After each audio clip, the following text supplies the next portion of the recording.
आज हम Bhagavad Gita chapter 17 the divisions of faith के श्लोक 28 जो कि इस चैप्टर का आखिरी श्लोक है वो कवर करने वाले हैं। रोज की तरह पहले मैं संस्कृत में श्लोक को पढ़ूंगी, उसके इंग्लिश ट्रांसलेशन को देखेंगे और मीनिंग को समझेंगे। तो चलिए शुरू करते हैं।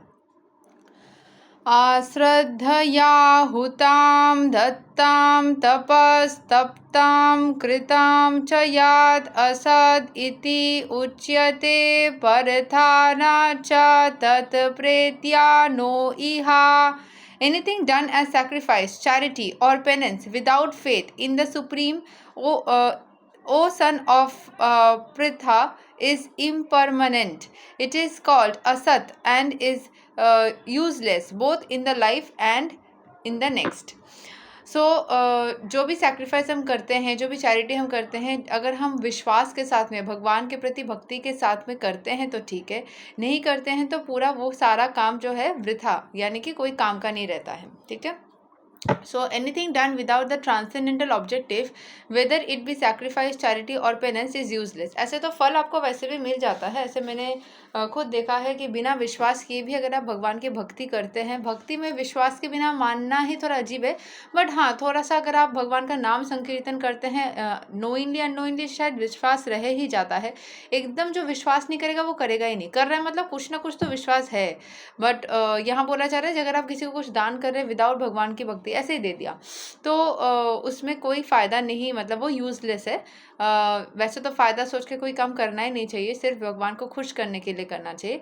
Therefore in this verse it is declared that such activities are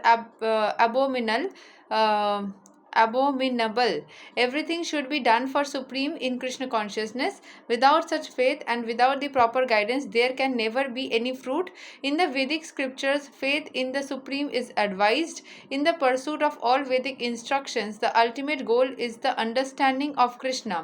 No one can obtain success without following this principle. Therefore, the best course is to work from the very beginning in Krishna consciousness under the guidance of a bona fide spiritual master. That is the way to make everything successful. In the conditional state, people are attracted to worshipping demigods, ghosts, yakshas like Kuvera. The mode of goodness is better than the mode of passion and ignorance, but one who takes directly to Krishna consciousness is transcendental to all the three modes of material nature. Although there is a process of gradual elevation, if one by the association of pure devotees takes directly to Krishna consciousness, that is the best way and that is recommended in this chapter. तो आप छोटे छोटे demigods के जरिए भी worship करोगे तो वो कृष्ण तक ही पहुंचता है, ऐसा बोला जा रहा है भगवद गीता में। और अगर आप डायरेक्टली कृष्ण कॉन्शियसनेस करते हो तो डायरेक्टली वहाँ पे पहुंच जाते हो। So you can do either way. And at the same time यहाँ पे ये बोला जा रहा है कि आपकी ग्रेजुअली एलिवेशन करने से अच्छा है कि आप डायरेक्टली उनसे ही कनेक्ट करो। एंड अलॉन्ग विद दैट अगर आप प्योर डिवोटीज़ के साथ में मिलते हो तो चीज़ें आपके लिए अच्छी होगी। ठीक है। So to achieve the success in this way one must first find the proper spiritual master. एक स्पिरिचुअल मास्टर चाहिए जिसके अंडर ट्रेनिंग करते हुए आपको पता लगेगा कि कैसे आपको भक्ति करनी चाहिए। एंड एक चीज़ नोटिस करना, कृष्ण का नाम या विष्णु का नाम लेने से आपको बहुत पैसे इनकम होते हैं। क्यों? क्योंकि विष्णु की पत्नी लक्ष्मी अपने पति जहाँ होते हैं वहाँ आ जाते हैं, तो वो पैसा इनकम के लिए हेल्प होती है। Then one can achieve faith in supreme when the faith matures in course of time. It is called love for God. जितना ज़्यादा भक्ति बढ़ती है, जितना ज़्यादा विश्वास बढ़ता है, आपका भगवान के प्रति प्रेम बढ़ता है। This love is the ultimate goal of the living entities. One should therefore take to Krishna consciousness directly. That is the message of the 17th chapter. तो 17 चैप्टर के एंड तक हम यही जानते हैं कि हमें डायरेक्टली कृष्ण कॉन्शियसनेस या डायरेक्टली भगवान के प्रति भक्ति एज पर भगवद गीता या वैष्णविज्म यही बताया जाता है कि आप छोटे छोटे डेमिगॉड्स को ना पकड़े, और पकड़ना है तो भी अलग बात है, बट आप सबको इज्जत करें, बट डायरेक्टली प्रेम हम कृष्ण से करें। ये भगवद गीता के 17 चैप्टर से हम सीखते हैं।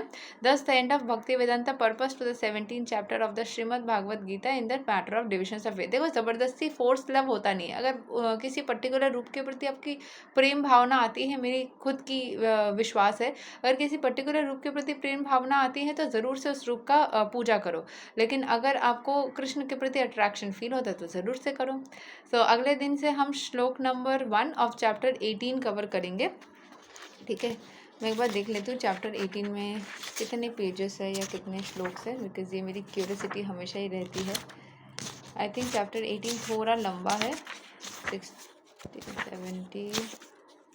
अच्छा, चैप्टर 18 हमारा लास्ट चैप्टर है ना, भगवद गीता का लास्ट चैप्टर इस चैप्टर 18, 18 अध्याय, 78 श्लोक है। तो 78 दिन मतलब 2-2.5 महीने तो लगेंगे।